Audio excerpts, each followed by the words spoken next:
Okay, so let's get started. Anyone who signed up for this webinar is interested in expanding their revenue stream. We sense that we could be making more money for our fair, and you are quite right.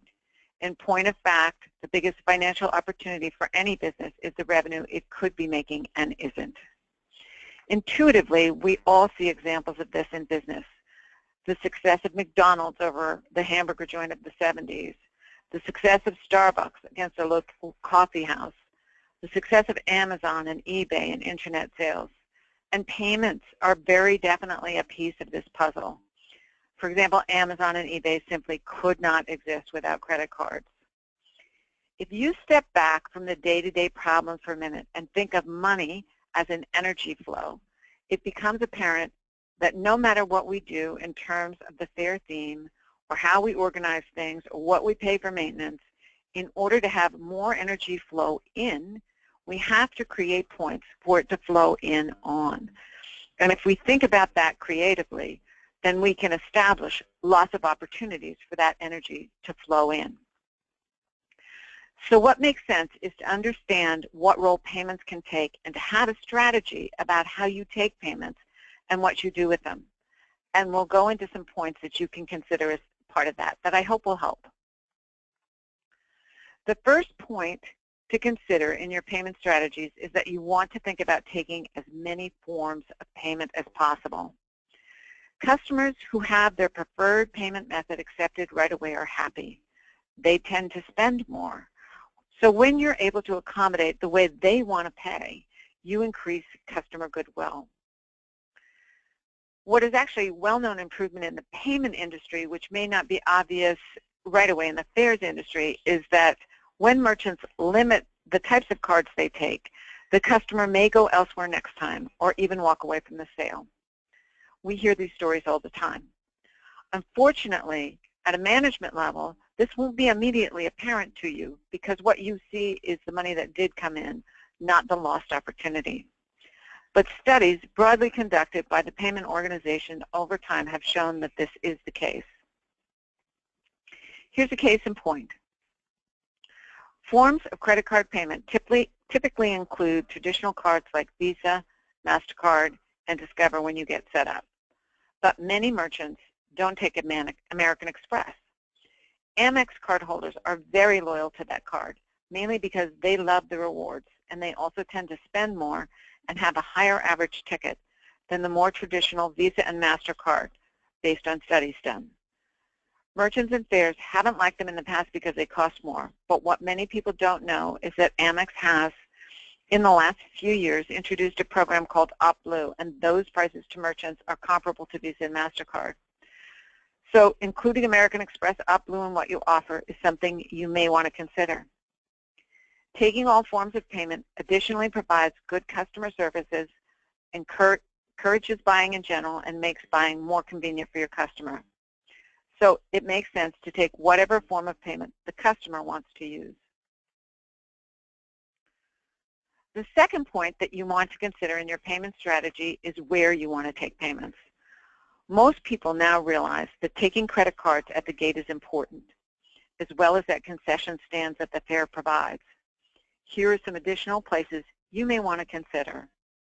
Take credit cards for parking.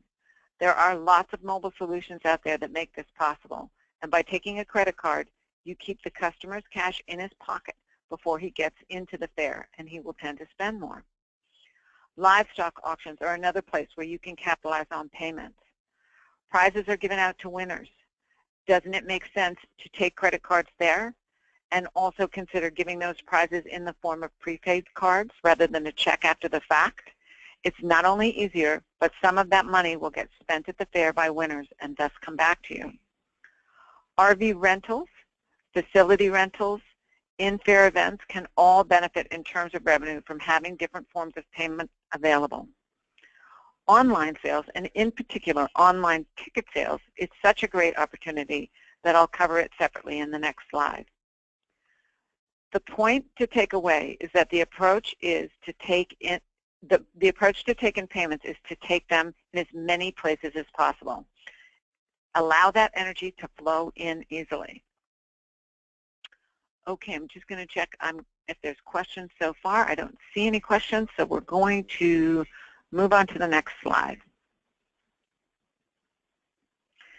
Online sales is a particularly fruitful area for taking payments. Online sales ahead of and after your event allow you to capture revenue that you would not otherwise have gotten. Online ticket sales is the keystone of this part of your strategy.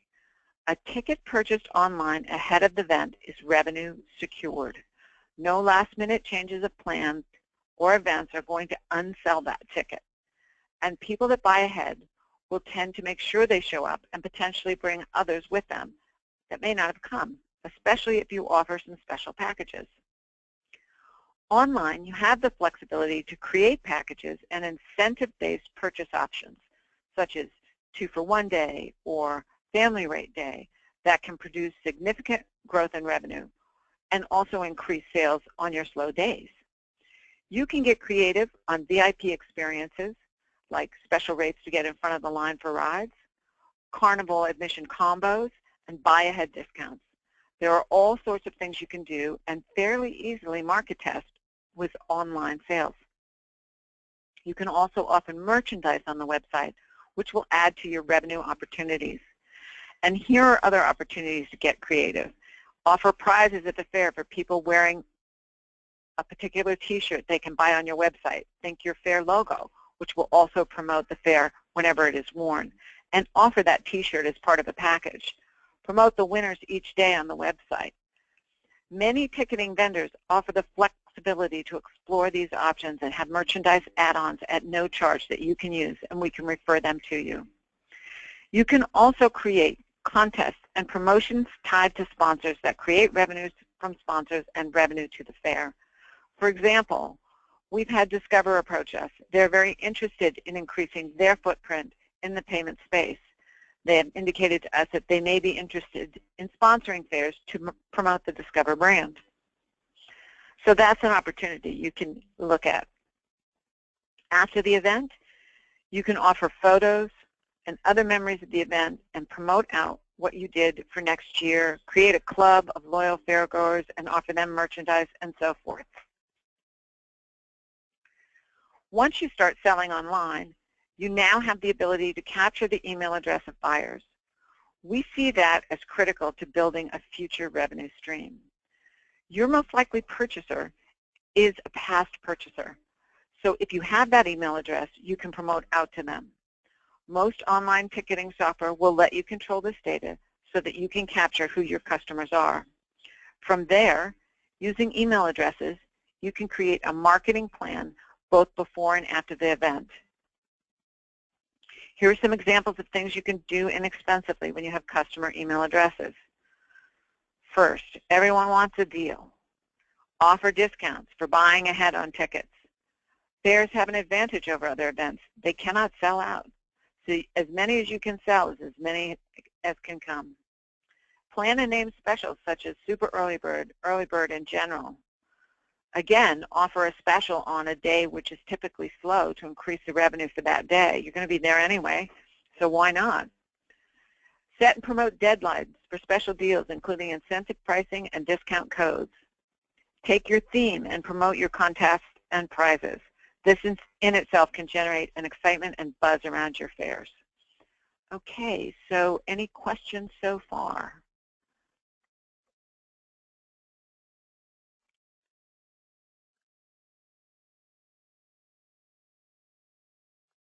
I'm not seeing anyway, so we're going to move on to the next slide. Promote via social media. In today's world, people, and especially young people, live on their phones, as you can see from this graphic here. They're even at fairs looking at their phones. So social media is a great way to reach them, and they are the most enthusiastic fairgoers.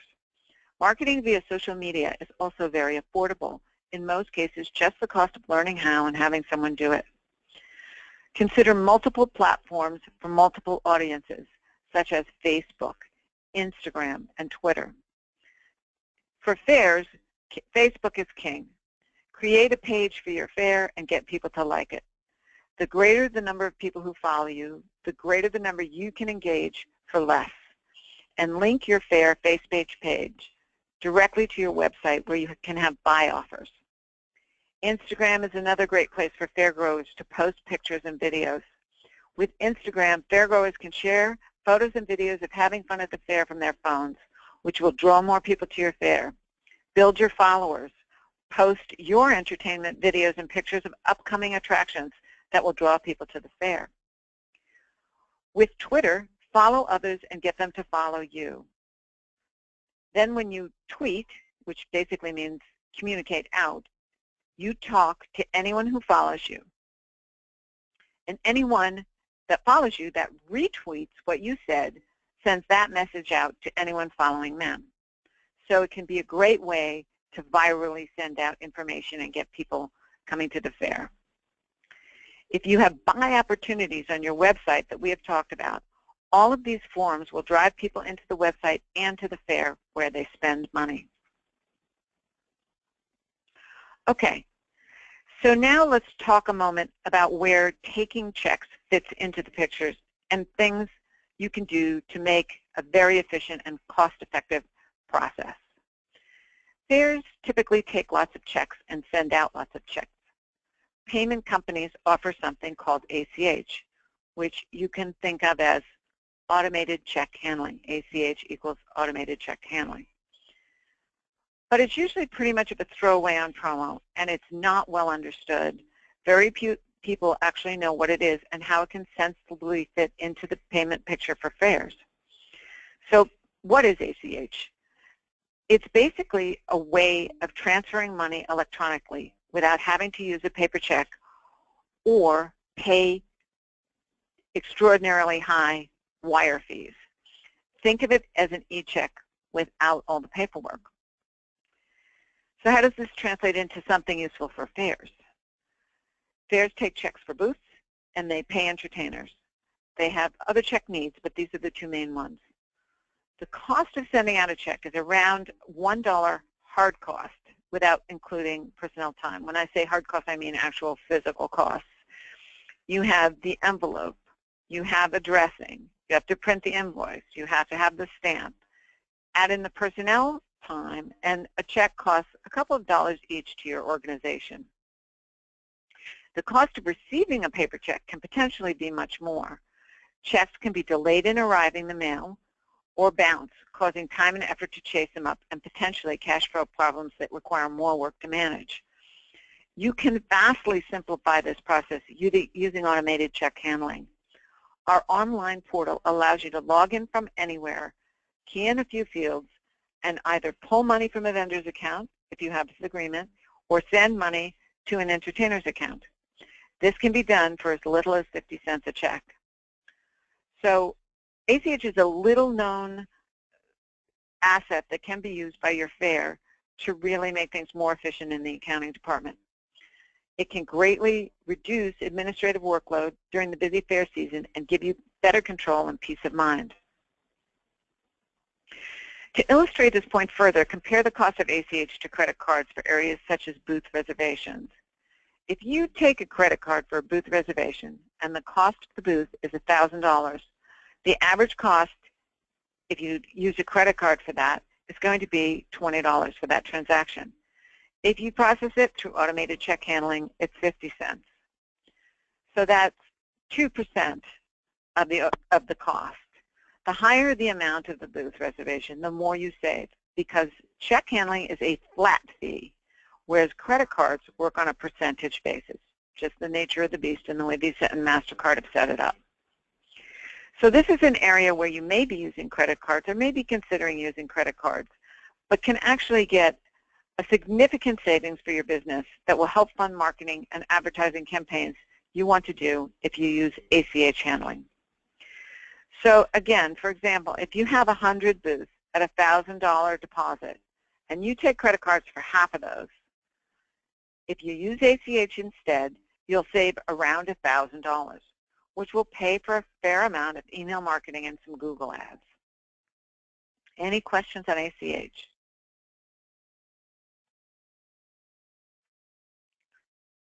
Okay, I'm going to move on. So what are the takeaways from this? With payment options available today, there are lots of ways to use them to increase your revenue. Your payments package should be increasing your sales, and a strategy for doing that is a good idea. Here are some of the things that strategy could include. Take all forms of payment. Take payments wherever it can increase your revenue, and you may be surprised at all the areas of opportunity there are. Online sales and email and social media marketing can boost your revenue both pre and post-event, and ACH can be a much more effective way of taking checks and keeping costs down. Okay, that wraps it up. I'm not seeing any questions, so I'd like to thank everyone very much for their time. We know you're busy people, and we appreciate your taking the time to come and attend this webinar. We're here to help. Please feel free to contact us and ask for a free review of your payments package and how it can be maximized to help you increase your fair revenue. And please consider joining us for our next webinar on evaluating a payment processor.